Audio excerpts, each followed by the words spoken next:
what about this? The handling of this is also different in arrow functions compared to regular functions. In short, with arrow functions, there is no binding of this. In regular functions, the this keyword represented the object that called the function, which could be the window, the document, a button, or whatever. With arrow functions, the this keyword always represents the object that defined the arrow function.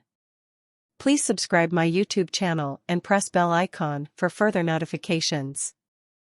Let us take a look at two examples to understand the difference.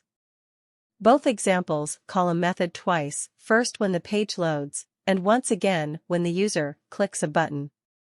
The first example uses a regular function, and the second example uses an arrow function.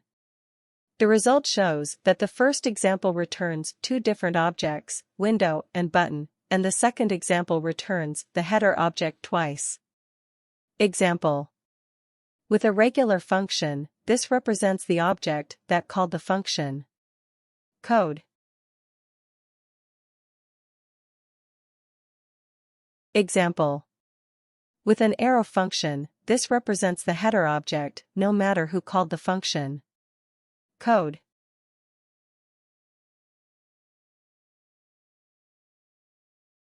Remember these differences when you are working with functions. Sometimes the behavior of regular functions is what you want, if not, use arrow functions.